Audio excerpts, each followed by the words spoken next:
My name is TJ Gill, and aloha, I'm the SCC chairperson for Kohala High, representing the non-certificated or the, what is it, classified support staff. um, so if we can go around and kind of just introduce yourselves.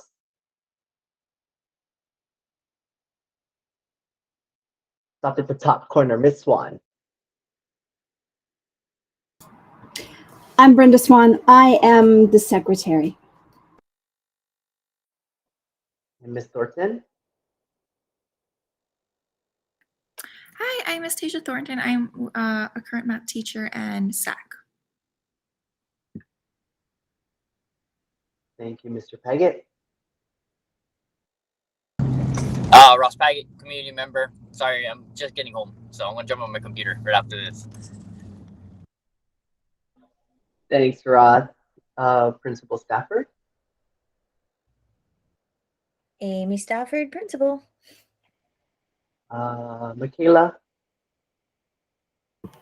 Michaela Galam and student representative.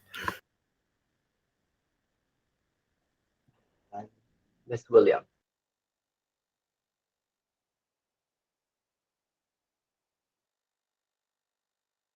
Crystal Papa. I don't see her on here anymore. Yeah, maybe she'll join us back again. Again, well, thank you everyone for joining us today. I want us to take a minute. I know that last meeting we did go ahead and process our minutes electronically. I think what we need to do is that we actually need a hard copy with regards to our minutes.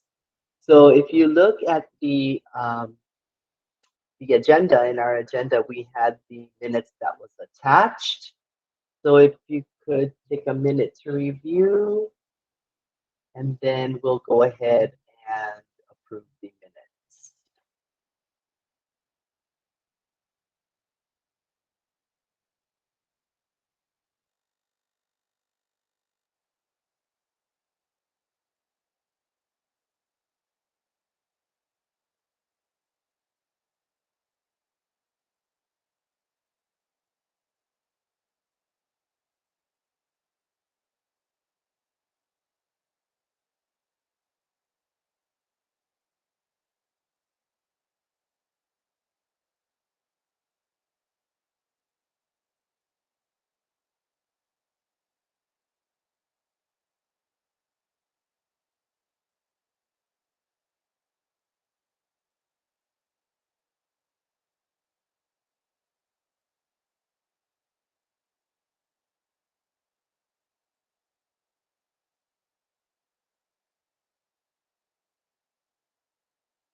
I hope everyone had a chance to review the minutes.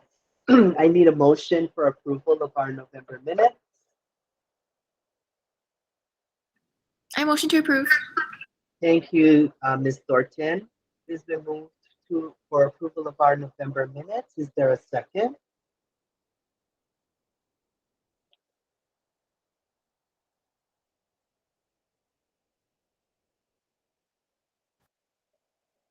I motion to approve. Thank you, Michaela. It has been moved and seconded that our November minutes be approved. All those in favor, please say aye.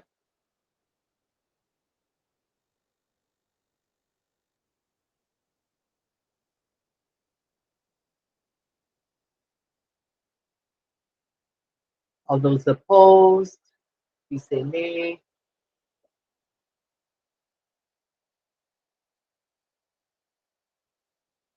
Seeing that there's no opposition, the motion passes to approve the minutes for November. Thank you, everyone.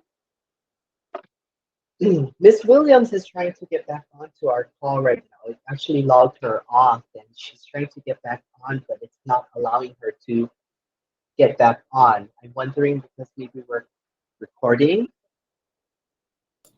Yeah, I think it happened right after I started recording. Interesting. Let me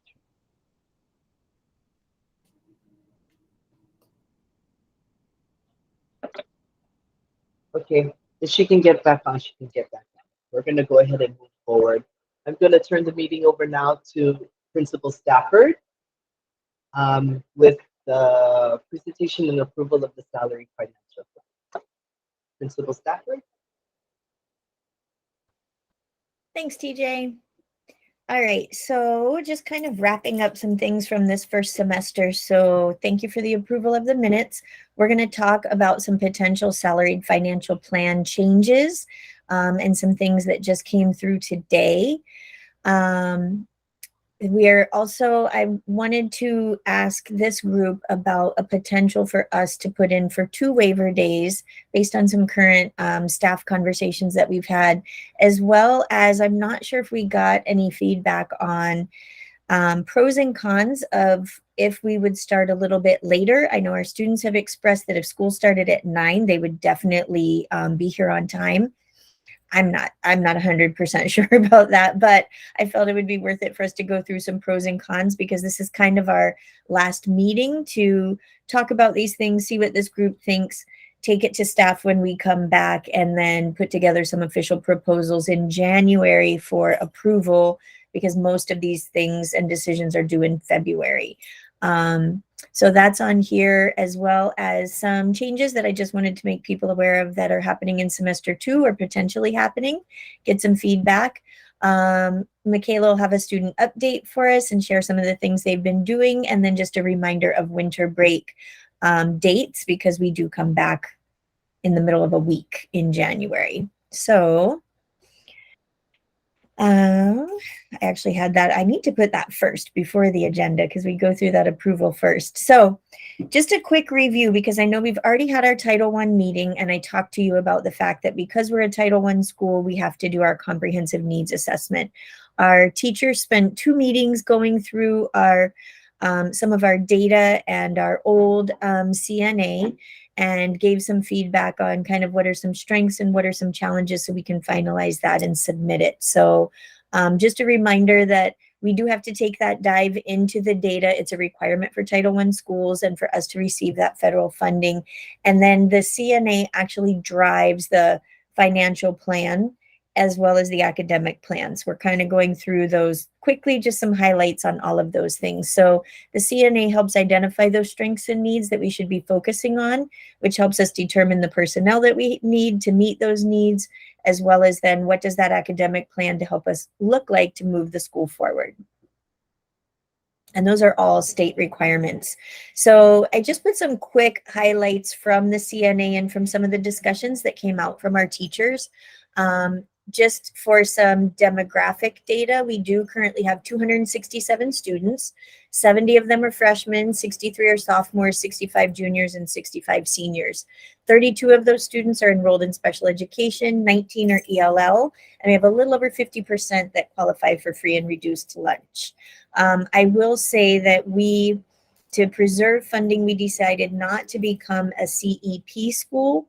And I know I've talked about this before, but there is some discussion around what's going to happen next year with funding for schools that did decide to go to CEP schools, because that provides the free busing and lunch for everyone. But then schools don't get as high an amount of funding that comes directly back to them. And that would greatly affect us. So we're still in a good space right now with that. Our average class sizes are more manageable with some changes that we discussed and made for this year. We do still have a few freshman classes that are large because of the scheduling. And we actually have one PE class that has 2 teachers. Our security, Uncle Mana, is helping assist Mr. Kisei in one of his PE classes because there are so many students. Little quick rundown on some data. Students rated themselves higher in all areas than students in the rest of the complex when it came to some of their social emotional needs, and sense of belonging went up a little, but it still remains our lowest scoring area, with emotion regulation being the second lowest. And I would agree, based on things that we've seen, is students really struggle to learn how to cope when things don't go well. There's a quicker response to anger or just wanting to leave or breaking down. We're really seeing post-COVID with students just relearning that socialization and how to manage conflict and when things become difficult. We have more than ever more counselors and support from the state in this area. And we're taking full advantage of that through the utilization of Hazel Health, which is an online additional counseling students can get. We have a full-time counselor as well as an SBBH counselor on campus, and the elementary counselor or SBBH counselor works with a few of our students as well. And we've been referring students to a new psychologist who just moved into town recently. So we're definitely seeing more people reaching out for that help, which is good. And now we're just trying to connect them with resources outside of school and within school to meet those needs. Students do feel some things that teachers said. Students do feel school is important and they know they need to do well, but there's a difficulty with that connection, seeing why this is relevant, how they're going to use that in life.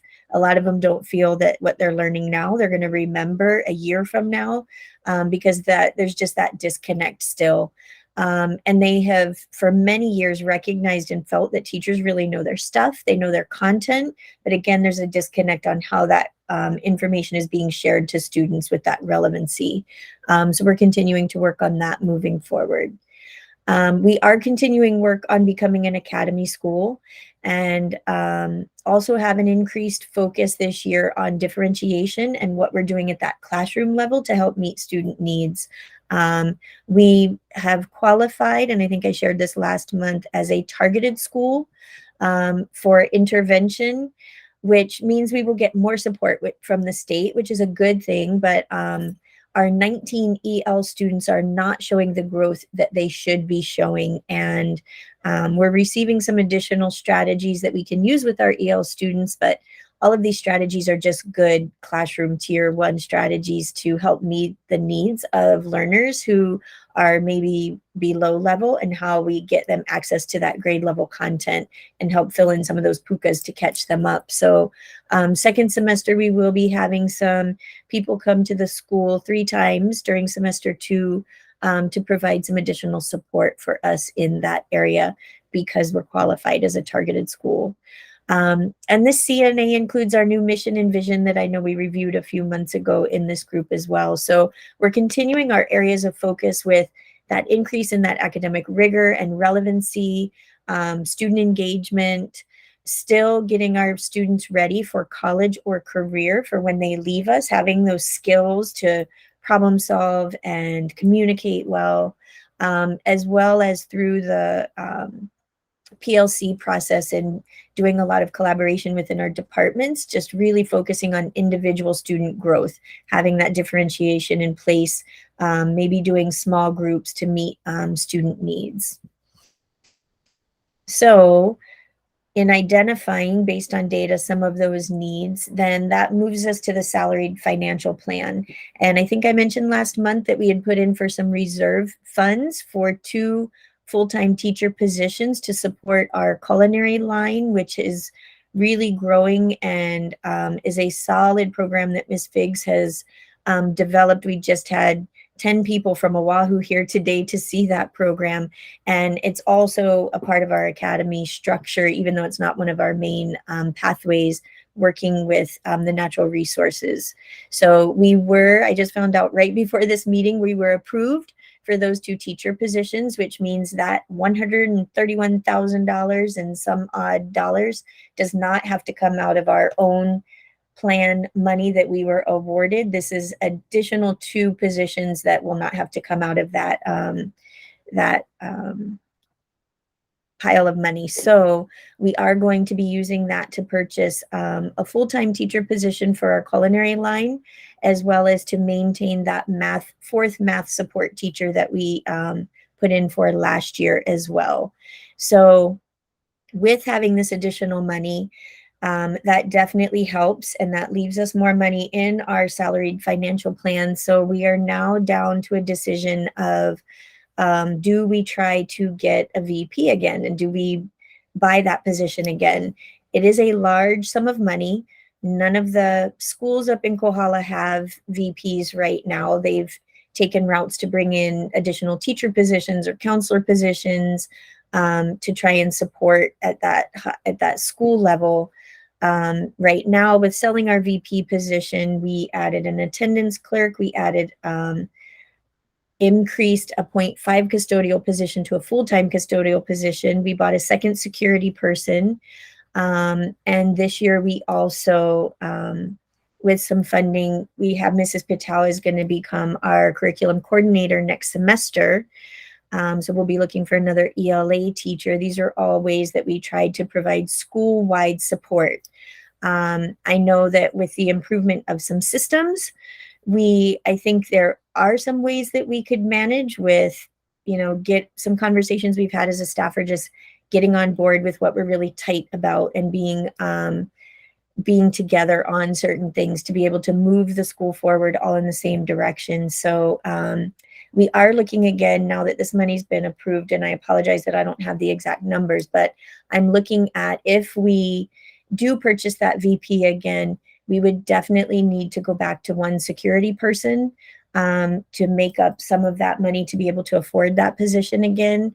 And then as we discussed last month, that would just mean less funding for other expenses. We would do some shifting around with how we're using our Title I funds. We would move some of those other expenses over to Title I to free up some WSF funding to be able to buy that VP position.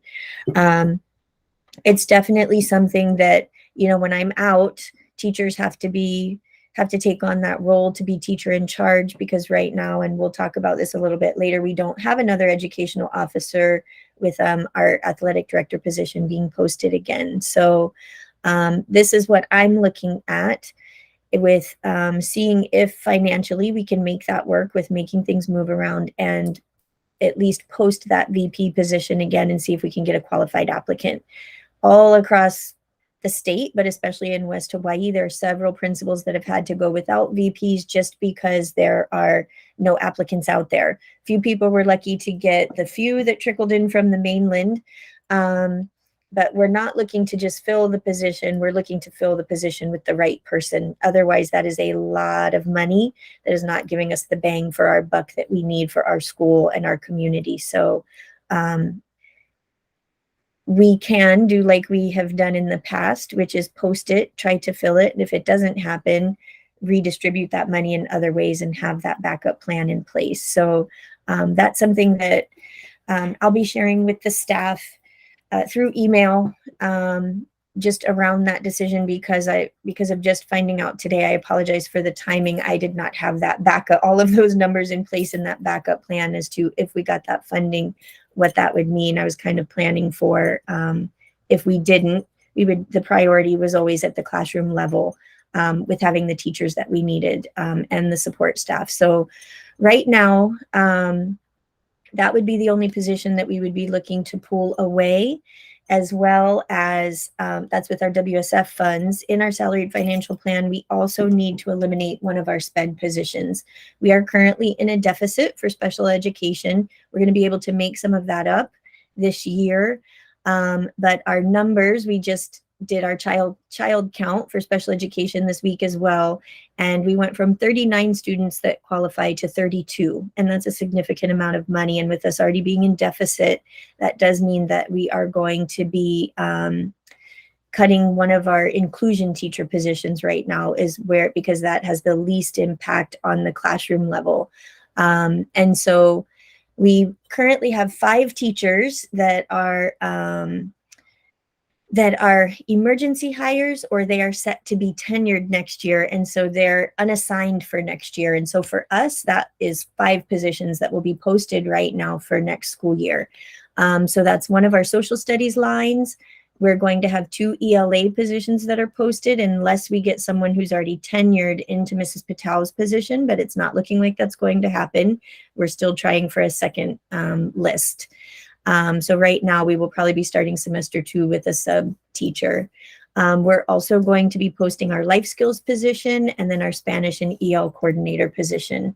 So these are all things that were just within the last day because of child count monies and finding out today about the salaried financial plan that came through.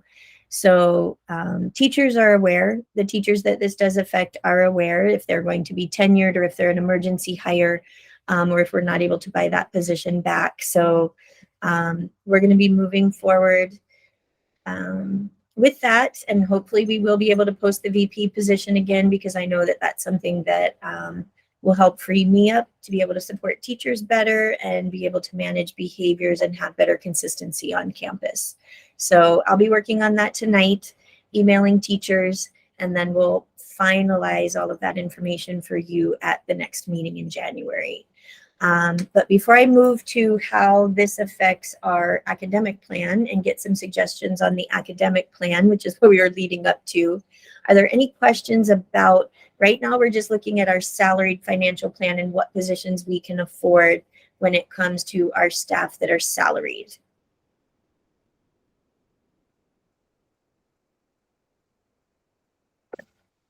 Yes, Mr. TJ, go ahead.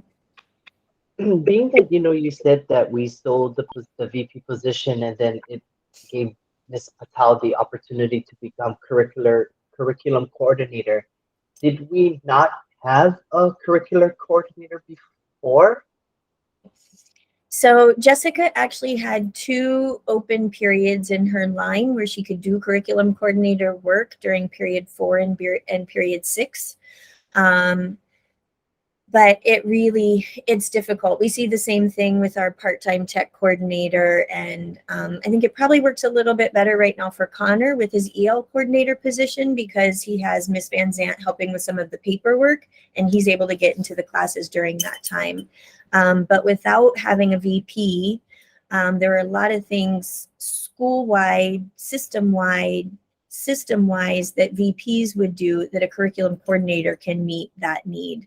And so I knew with not having a VP after first semester, we got actually into second quarter, that we needed somebody in that position full-time to be able to help with the things that we're trying to do this year, especially around that professional learning community process and what we're trying to do within the departments and with the data. That is all stuff that usually a VP would help coordinate and organize. And I've had to miss way too many meetings. And Jess and I haven't been able to coordinate enough on those initiatives to really help move the school forward like we need to. And so I did ask her if she would be willing to move to that position halfway through the year, because there was just more of a sense of urgency. I knew that we couldn't wait until next year or we would end up going backwards in this new process that I felt was really going to be effective school-wide for our students. We need to have that consistency, and it's going to take 2 of us to be able to make that work. So yeah, we did have a curriculum coordinator, but it was very part-time. We need a second person getting into classrooms, helping teachers, helping us collect the data, help run those department meetings every week, so that we can keep that forward momentum going. That's the most important place right now where we're going to see change.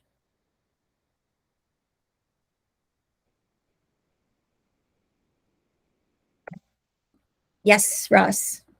Okay, so you're just asking us what is our thoughts on the VP portion, or just kind of all of it all together? Anything that comes to mind, yes. Okay. Yeah, well, I can see the benefits of having a vice principal, and I can see the benefits of having 2 security, but I can see that if you have a vice principal, that can also be your extra security walking around during recess time, covering all that, Right. and doing all the multiple other things of being a support to you on covering all the other things that is already on top of your plate. So I know it's a tough decision, but I know that having a vice principal could be helpful for yourself, but also you can play a dual part. It's an extra security person automatically because it's an admin person. So that's my no, it's hard because you don't know. You guys are in a tough position because you guys got to decide what's best for each year. So I know a VP would be helpful, but I know that would sacrifice other positions. I am doing everything I can to, be able to do all of it and really trying to see, because we just got our funding for Title I for next year as well. So I'm moving these numbers around and trying to transfer things over and see how we could make it work and what sacrifices we would be able to make.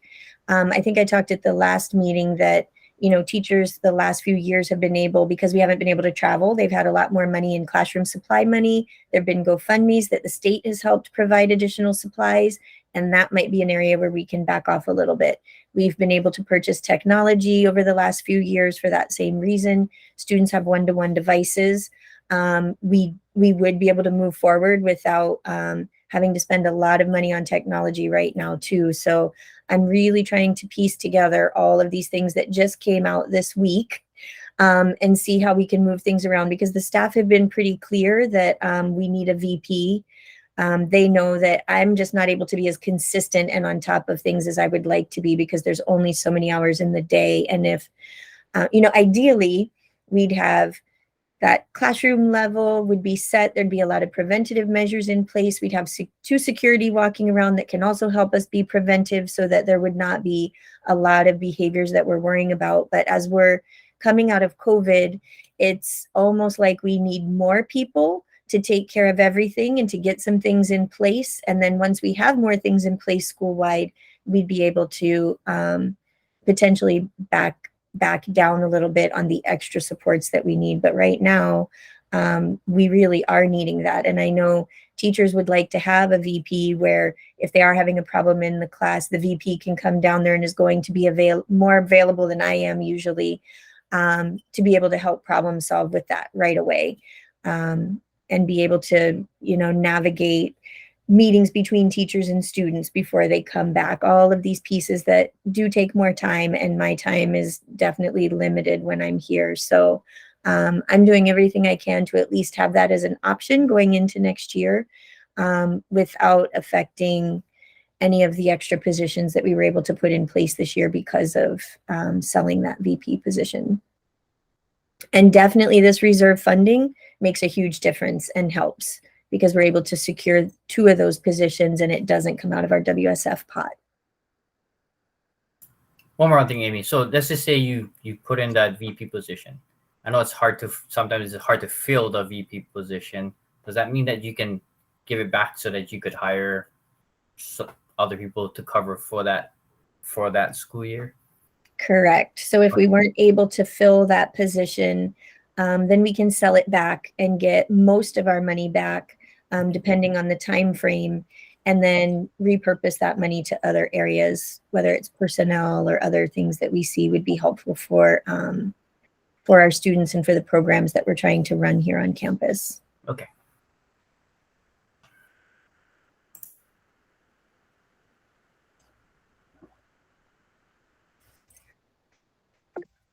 Yes, TJ.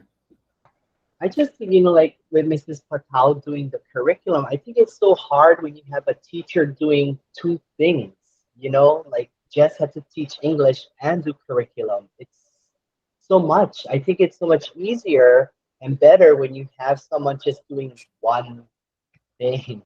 Jess is going to do curriculum, then she should just focus on curriculum and do that part. Because it's hard, I think, for teachers to juggle multiple positions at the school. And I think it's easier for them as well. For sure. And I know there's a lot that she wanted to do and that we talked about doing, and there's just only so much time, even though even days she would have her meetings with her departments and then 2 curriculum coordinator times. That would go to, she was working with teachers in their classrooms, working with some of our new teachers that have come in. But school-wide, system-wide, there just was not enough time. And then you go to Fridays and she's got time here, but then she has PLO because she's got her homeroom, and then so it was really all broken up, and we really need more time when we can meet and have these discussions on what needs to be put together, talk about what we're seeing in classrooms.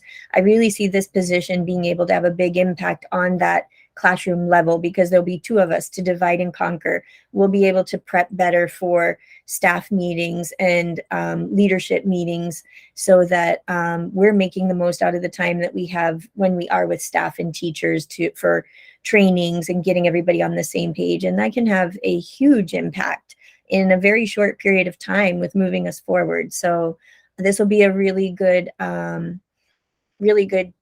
trial time for us, I think, the second semester, to see how this will go and what things we can put in place. She'll also work closely with Brookie, because scheduling plays a huge part in what we're able to provide for our kids curriculum-wise, and what we're seeing as the needs. And just having that third person that can be a part of that conversation is going to be very valuable. Does the other schools in our complex have a position like that? A lot of schools have curriculum coordinators. Yeah, the elementary school has a full-time curriculum coordinator. I'm not 100% sure on the middle school. They're a little bit smaller than us. And I know that there's certain people that kind of take on that role or something similar. They do have the Renee, who's the student in charge of student affairs, and she goes to a lot of the meetings that Jessica goes to now and takes on kind of that VP/curriculum coordinator role over there. So yeah, it's an important piece when we're looking at, what we need to improve at the classroom level. Starting there, that's the heaviest impact. That's the biggest bang for your buck. So that's why the majority of our financial plan is going to go to personnel, because we recognize we need more people to be able to handle all of the things that we're trying to grow and build on campus right now.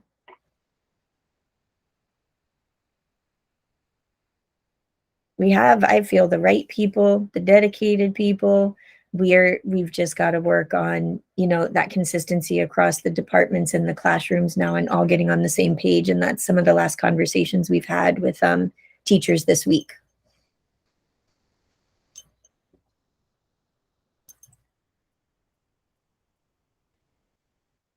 Anybody else before because I do want to get just some feedback on hearing all of this, things that you see that maybe we'd want to increase a focus on in our academic plan moving forward.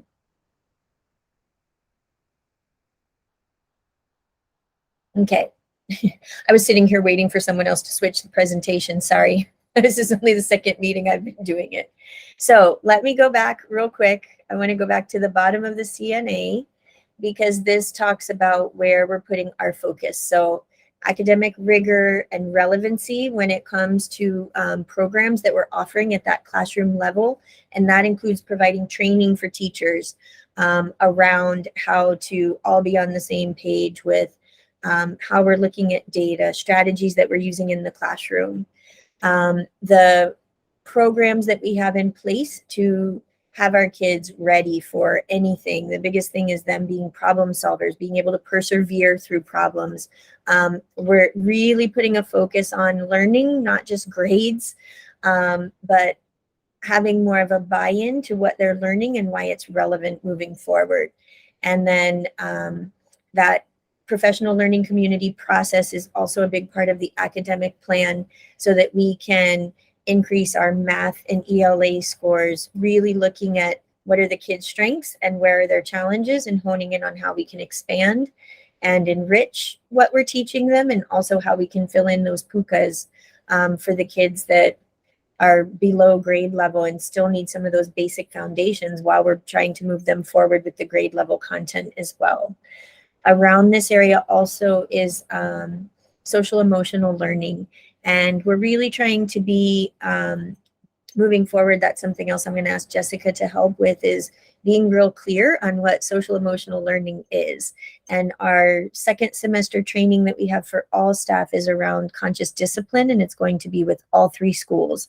And it really teaches about the mindset. We've been talking as staff about what are we tight about and what are we loose. And there's so many things that you can have rules in place, but there's always those exceptions. And so it's getting us all on the same page with what is our mindset around and how do we empower ourselves to make those decisions when the rules can be broken or bent for particular students, how to approach students so that if they're already in an agitated state, how to teach them calming strategies, and for ourselves, learn how to deal with heightened behaviors later so we don't escalate situations, and really all having the same language around that as well. So those are going to be our focus areas based on our data in our academic plan to help move us forward, and things that we'll be looking at. We do need to, we're a little behind. Our academic review team at the beginning of January needs to look at our current plan and basically see where we are with our data on our current academic plan to make sure that we're on the right track for our academic plan for next year with the areas that we're continuing to focus on. So the purpose of today is, from what, and we had a really good principals coffee talk this morning, actually, with families from all 3 schools that had great suggestions. And, the community hears things, parents hear things from their kids, and they're asking us questions about how can we do this better and what can we do for this. One thing that middle school and high school talked about was just engagement, and the elementary school actually too, that we're all working on just getting kids more cognitively engaged and understanding why what they're learning is important. So I wanted to offer a chance. I can't edit this right now while I'm showing it, but I'll take notes to add into here on any feedback based on what we've felt is important. Are there things that you want to make sure that you feel the school needs to focus on as we're making a plan to increase SEL, classroom practices and academics, and just all having a collaborative environment that moves the school forward, preparing our kids for when they leave us.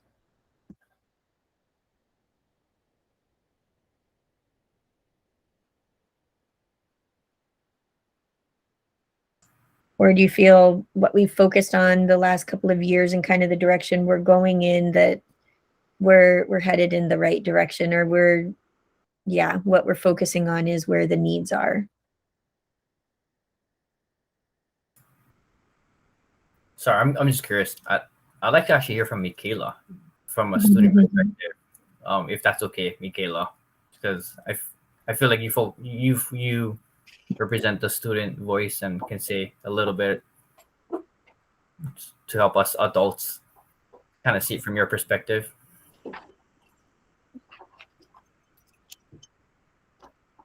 And if you don't want to say anything, that's okay too. So I'm putting out there because I really do want to hear from a student voice. Because what do you want to hear? I mean, how about we start with what you're hearing and how you feel about what you're learning in class, and if you feel that it's relevant, that it's helpful for when you leave, if it's going to be helpful for when you leave high school. Oh, okay. Well, just recently, actually, just today it happened. One of my classmates was like, I don't get how this is relevant. I don't know how this is going to benefit me in the future. I never said anything though, because I kind of agree. But I do see like a lot of like repetitive in my classes and stuff. But sometimes it makes us like all think like we're just like doing the same thing all over again. And because personal narrative for Mrs. Patel's class and historical narrative for Mrs. Headland's class, it's kind of like the same because we're doing essays. So I guess that's what makes people think like we're doing this like repetitiveness all over again, just because like they see that we're doing the same exact thing for ELA class and we're putting it into history. I just think that a lot of students, like now, especially like my grade, it's also because they don't really see as much in their future. Like they think like, this is not relevant because I'm not going to go to college after, or I don't know what to do after high school. So I guess that's what just makes them think that way. That's all. That's really great feedback. Thank you.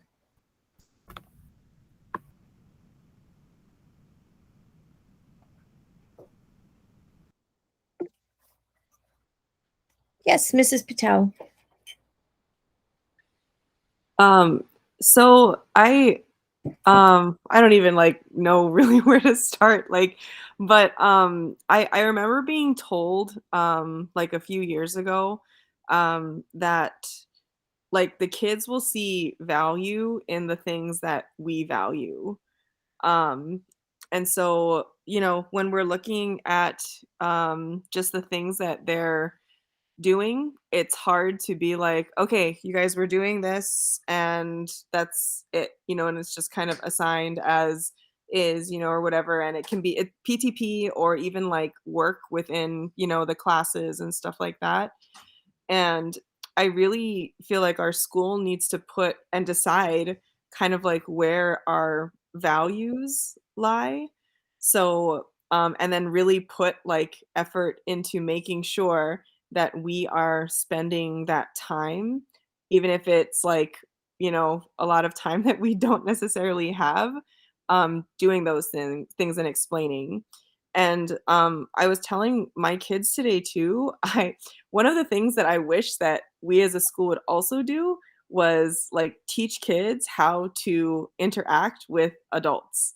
Like teach kids how to go up to their teacher and say, "Okay, so this I don't feel like I'm learning anything with the way that this is going. Can we like talk about how maybe, you know, like you could help me figure out, you know, something or whatever." So kind of like really making kids advocate for themselves a bit more, but teaching them how to do that. Um, because I guess what I'm finding more and more is again, like it's this assume-aside, right? Like we assume all these things that these kids know. Oh, like I keep on coming back to PTP. PTP, for example, it's super easy to just go and like Google what a resume looks like or what a cover letter looks like, but our kids don't do that. But at the same time, we haven't put that value into like why it is that they're doing that. And so I think we have like what Michaela is saying, it feels like these things are super repetitive instead of laying out, okay, this is why we're doing a personal narrative and a historical narrative at the same time.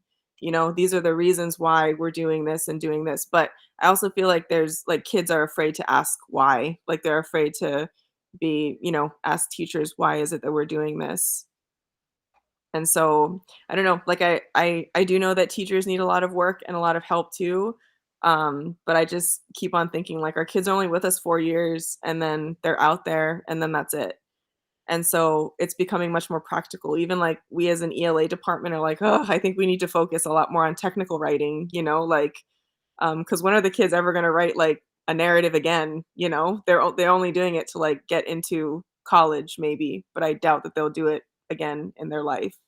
So I don't know. I don't know if that makes sense, and I don't know if it's relevant to what it is that we're talking about, but yeah. No, it definitely is. And a piece that Mrs. Patel brought up is something that came in our teacher meetings this week is just us working as a school, students and staff on communication, and the importance of all of us being very clear. Definitely explaining that why and the relevancy and making that a part of the communication, but also opening up and offering a safe space to say, how do you feel about that? Or what do you think about that? What's some feedback that you might have for me on this? I think it's a fine balance because we do get a lot of feedback from you guys through anonymous surveys. Uncle Ross works with us on that, and we work to try to better meet student needs based on what the data is showing and what kids are telling us. And at the same time, we also need to prepare you for the fact that people aren't going to do that when you leave high school all the time. They're not going to, if you go to a job, they're not going to modify things and make it present everything in a way that you really like, or that's even easier for you. So we've got to help prepare you for problem solving and how to use resources and how to advocate for yourself and communicate for yourself. I've had to learn a lot of things for myself with how to organize so much information coming at once and how to take important pieces of things so that I can identify what absolutely needs to be done and be able to organize my days for completing things. Otherwise, I don't get anything done. And it's just everything is figuring it out and how it works for you. There's times, our kids have expressed some difficulties with even watching the morning announcements because some of it isn't relevant to them. But that's a skill you're going to have to learn how to be respectful, sit, listen at things, sometimes to things that you don't feel are relevant for you, and be back in it and more engaged when it is, and taking notes. And those are all important pieces because life really doesn't cut out all the fat for you. You've got to learn these strategies, how to identify your own strengths and challenges. And that's part of what we need to do with more of a sense of urgency from the first day that you come in as freshmen, helping you identify what your strengths are, what your needs are, what you enjoy, so that slowly as you are working through, you do have a little bit of a better idea of what you like. You may not know what job you want to do if you want to go to college. You may not even know that your senior year, but at least you're a little more in tune to yourself as a person and what your hopes and dreams are for yourself for when you leave school, because this is the last chance that we have to teach you a lot of things so that you're prepared when you're out on your own. So we're very reflective as a staff, and we have a lot of conversations, and we've just started some new conversations around this and what we value and what are our top priorities for you guys to help you learn and to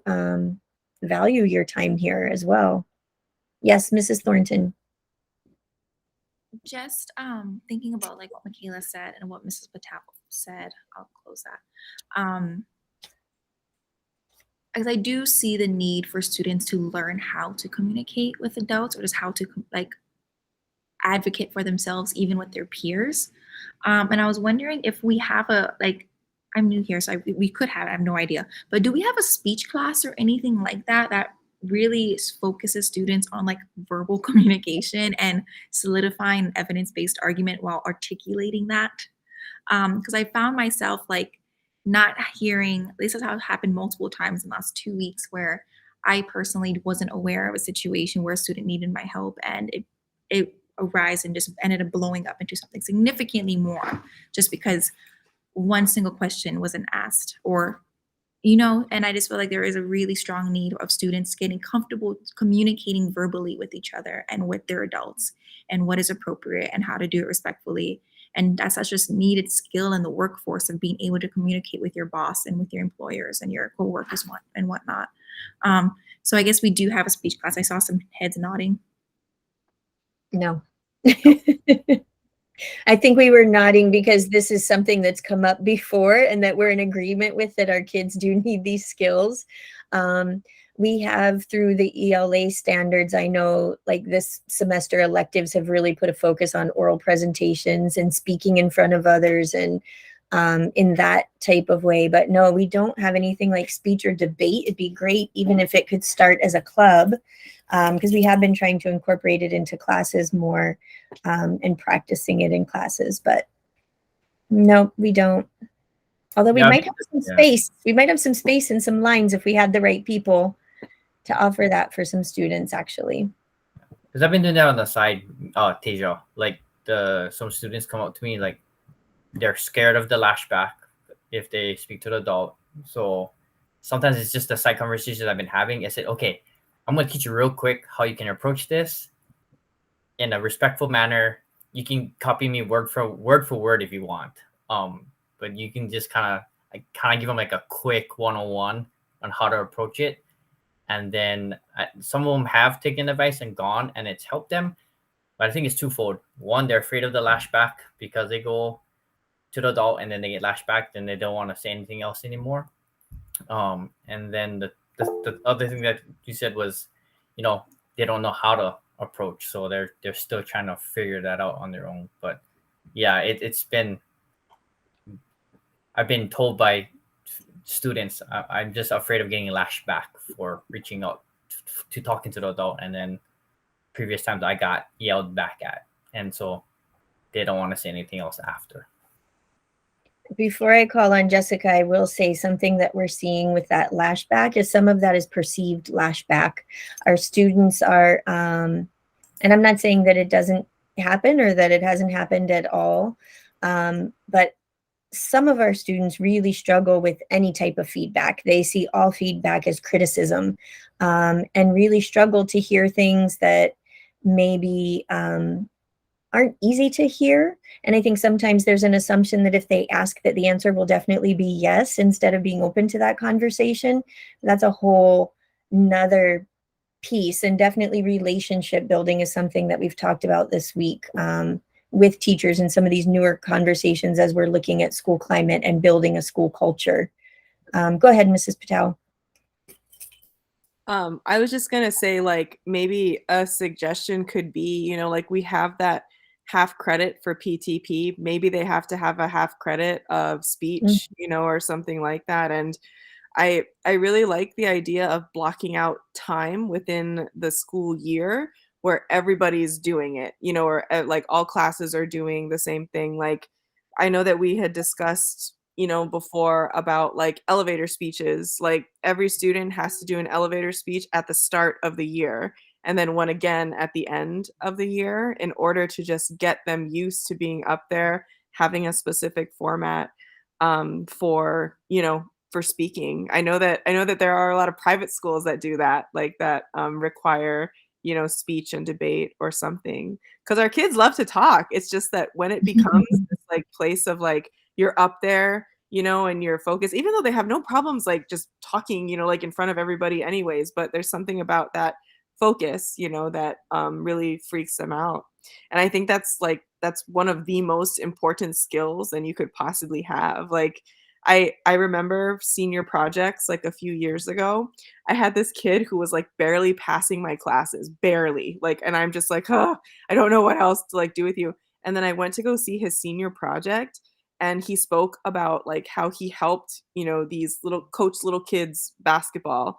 And I could not believe how articulate he was. And it was because like he had got like just a ton of training leading up to senior project because he knew how bad he was at like, you know, speaking. And I just think it would be really, really beneficial for kids to kind of not have that as something that hinders them from, you know, going and getting a job or whatever. They're not afraid to speak and interact.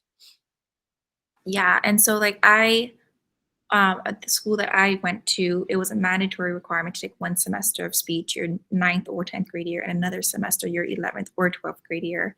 And I remember like standing up for the first time thinking, oh my God, I have this, not just an essay that I wrote, but like an actual like argument that I need to articulate. And then it wasn't just how to speak, it was also about like how you should dress, how like your whole demeanor, your whole persona that you, when you are presenting to something of importance and when you are having these business interviews and whatnot. And so it was more like, it was one of the most useful skill classes I think I ever took in high school, because it really taught me like how to be professional and what was the difference between regular English and why it's important to switch over to standard English in the settings and like that. And I just think like our kids really need help in understanding when the code switching is important. And just not code switching verbally, but code switching in like your demeanor and how you stand and present yourself. Thanks, Asia. That's great. I kind of want to try and wrap up this little section and kind of move on to our next thing so that we don't get kind of caught up all into this, the suggestions for the academic plan. So if anyone else kind of has any other comments, suggestions, so that we can kind of move forward. Okay. just a couple of things that I wanted to present to here to this group. You know, I've in conversations that we've had with the teachers recently, you know, there seems to be a need, and that's why I want to bring it up here, because I knew I'd have a couple of teachers and a student as well, for the whole staff to be able to have opportunities to have trainings so that everyone on staff is on the same page. And we're talking custodians and people in the cafeteria and security to join in any of these trainings that we do around, well, number one, for us to get to know each other better as a staff, our strengths and needs, and get to know each other personally, because when we don't get to spend much time with each other, there's a disconnect. And when there's a disconnect, the kids feel that, and we're not able to work together as well for the kids. I did talk with the other thing before I get into that.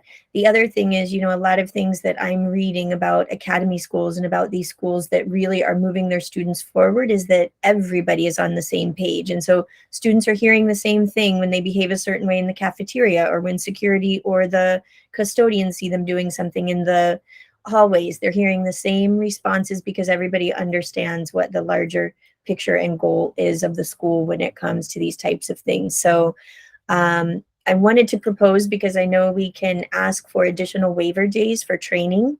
Right now we have 2 days, and one is for complex, for all the teachers in the complex. We usually use it for that. And then the other one, we're usually trying to catch up on trainings partway through the year, at the end of the year, or twice in one semester, on things that we need to know for programs that we're using or that type of thing.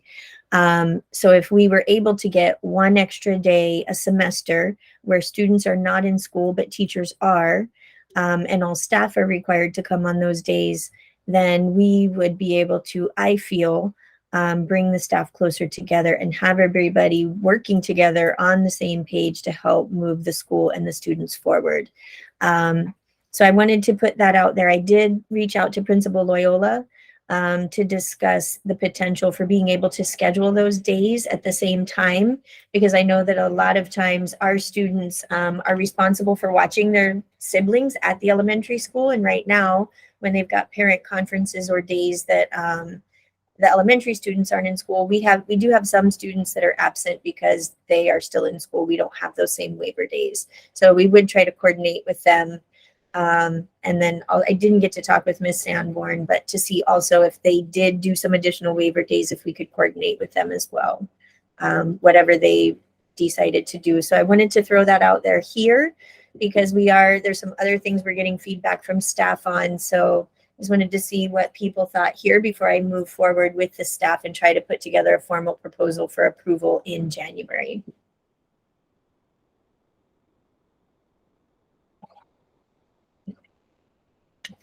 I'm going to say yes, but I want like a very strict and specific agenda, like for those waiver days, especially if it's like across like complex.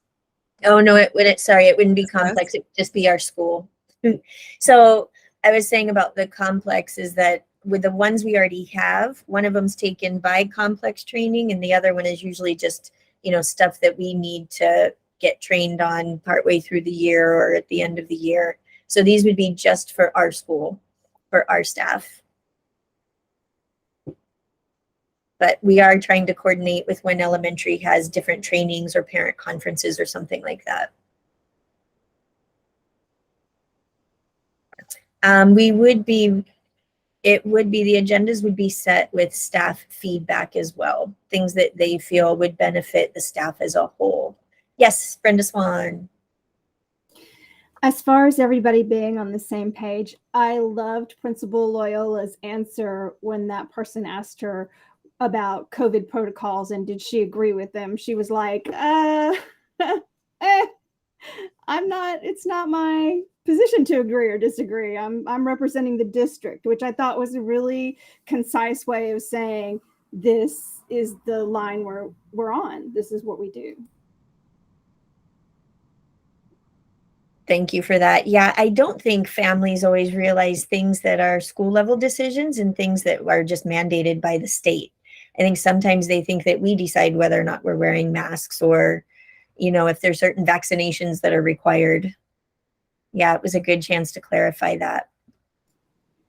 Well, it would be great if when we decided as a school that everyone had to bring a card to the cafeteria to get their lunch, if everyone had the same attitude, like, oh, well, this is what we decided. We all talked about it and this is what we're going to do, or whatever the issue was. Right, with the same responses. Any other thoughts, or is there anybody that really would object to it, to the high school, essentially the students not being here for 2 more days? For me, because of some new information that came out, I think the 2 days would be worth it, that it wouldn't just be 2 days that the kids would be missing, but I think it would be 2 days to help get us back on track or on the same track to be able to help them even more. And the proposal would just be for next year to try it and see if it seemed to help. So a lot of times our trainings are just with our teachers. We are able to bring in our EAs to some of those as well, or they have their own trainings, which has happened this year. But we'd want to include everybody. Yes, Ross. I mean, I think it's a good idea. I think my concern is that staff members don't take off when they're supposed to be in the training. I think that's where that's my concern, because I've seen it happen to where there's a planned training for whether it's elementary, middle, or high school, and then people take off, and you're like, how do you get everybody on the same page if you're taking off on top of that day that you're supposed to be there for the training? And so that would probably be my biggest concern, is that people plan to take off, and I hope they say nobody can take off that day, that everybody needs to show up on that training. I mean, you can't control anything, but at least say like, hey, this is planned because we're planning a training for the benefit of our staff so that we can progress further for positive growth and moving forward. But I think I just seen it happen way too many times to where like, this is an important. Yeah. The reality is, especially if we do it on the same day that elementary does, there are people who have kids and nobody to watch them. And so then all of a sudden we're off at the same time elementary is, and they've got to stay home and watch their child, and then they miss the training. So it's valid. We can't control when people take off, but yeah, we could highly encourage that it's important for the school and for our kids and for them to show up. I know we're running really late, so I do just want to put it out there. I know we've talked about the bell schedule a few times. I don't know that we'd be ready by next year. We've had this conversation. We've had bell schedule committees. We've gone over. I do just want people still thinking about that later start, and if we feel that it would help our kids. I know we've talked about at least one of the pros is that our athletes who are getting home late from Ka'u and from Honoka, from games, that are really struggling to get to school the next day or would really benefit from being able to start a little bit later would be helpful. I know that my kids need a lot more sleep in a night than I do. I can get away with 5 or 6 hours and be great, but they need more like 10. And with their activities, a lot of times that doesn't happen. So I did just want to see if there were any big cons to us start potentially looking at a 9 o'clock start time. Or if that's something that we want to consider. TJ. I think the largest con I would look at in adjusting a bell schedule is for like me, I'm going to use myself as an example. I'm a 75% employee. My schedule is from 8 to 2:30. And then if you modify or adjust my schedule, it has to go through a whole hoopla, right? You know, when you work with unions and modifying people's schedules or changing their schedules. I think that's kind of like the only con I can kind of see. Would it be the process, or that you'd be like, if we started at 9, that all of a sudden you'd be working until 3:30 instead of 2:30? Yeah, so you can't just do that. You just can't change someone's hours.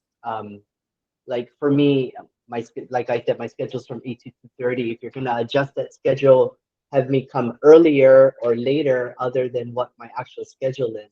There has to be a union consultation on it, and it has to go through a whole. You can't just tell somebody, okay, we're going to change your schedule and you're going to start this time and this time. No, it's definitely a process. That's why I said I don't think we'd be ready by next year. There's a lot involved to that for sure. Yes, Jessica.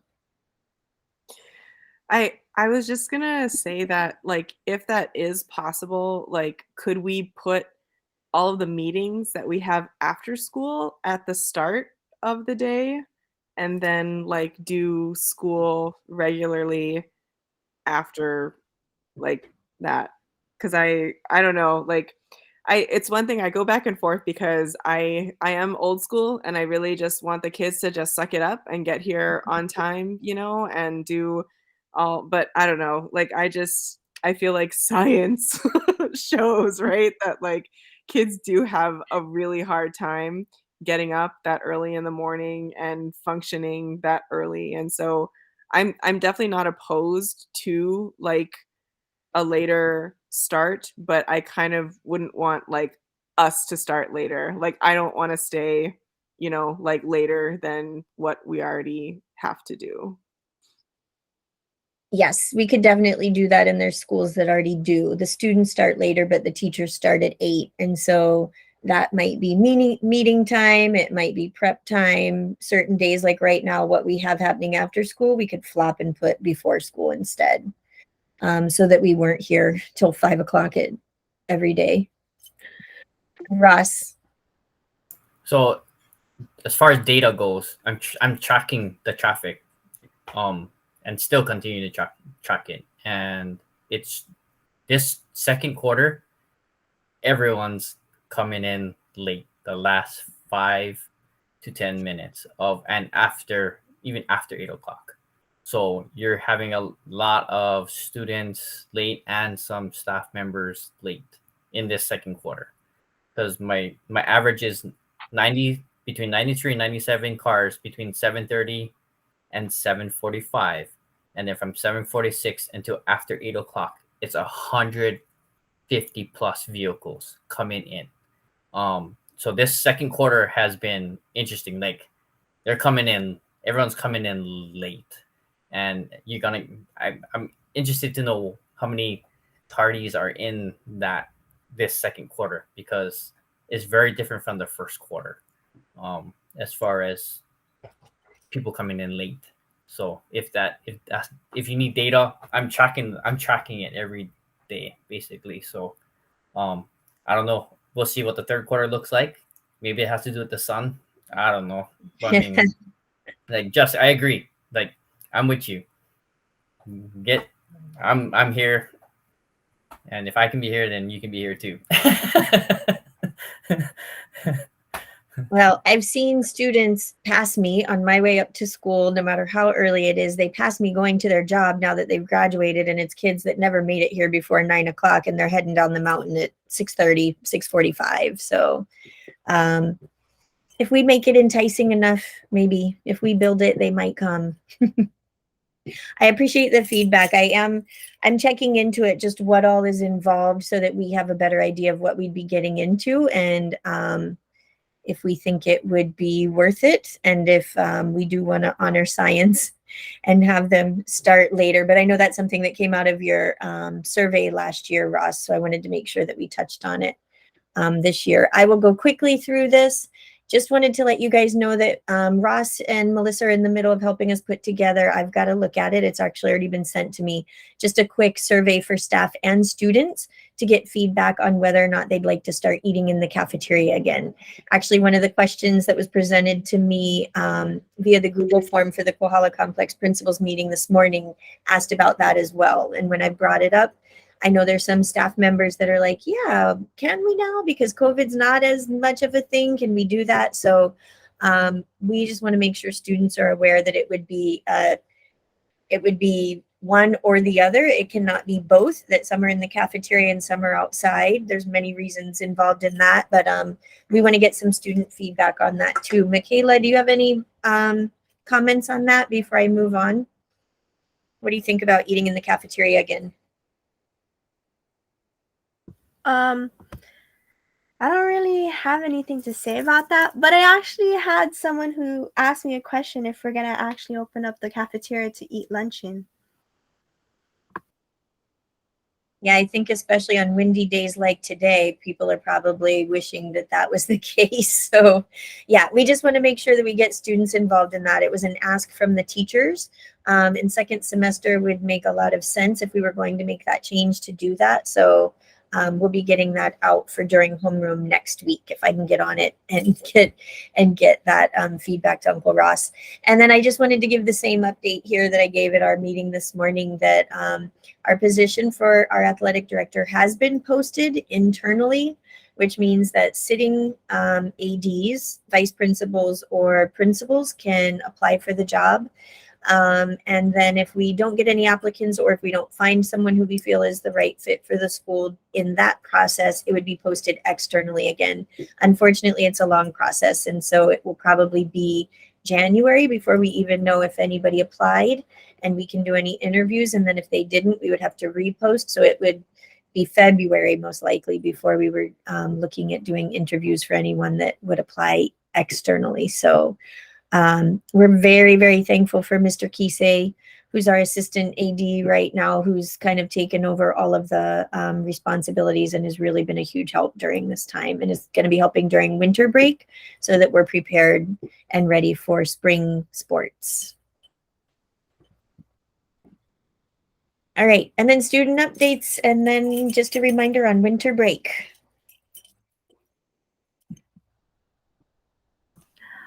Okay, so next week Saturday at 5:30 is when, next week Saturday at 5:30 is when the doors are going to open for our winter ball at Kohala Village Hub. Our assembly is next week Friday, and our last day of Spirit Week is tomorrow, so come to school dressed all in white. And we're taking our canned foods to the Catholic Church food drive tomorrow.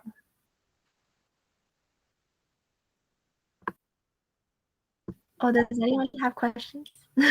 Awesome. No, you guys have just been doing an amazing job. I appreciate all the work, and we so are grateful for Miss Thornton, who has stepped up as our SAC and has been doing a really great job. Like right in the middle of winter ball planning, she took over, and the kids have done a lot of great things under her leadership with advertising and even doing announcements over the phone school-wide. With putting things in place for Spirit Week. So we're looking forward to the assembly next week to end our quarter. And just a reminder that winter break does start December 19th. That's a Monday. Students don't return until January 4th, though. I think the first day of that week is like New Year's observed, and then there's a teacher work day. So Wednesday, January 4th is when students come back from winter break. Any last thoughts before TJ calls for adjournment? Thank you for hanging in there with us for a little bit longer this time. We appreciate it. And I think the end of semester 1 is that Friday, right? Friday the 16th. I think it's the 16th. So next week, Friday is our last day of school for the semester.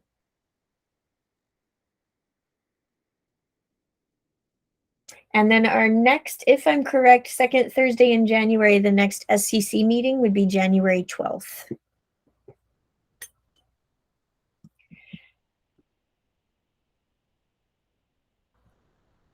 Yep, you're right. January 12th is our next meeting.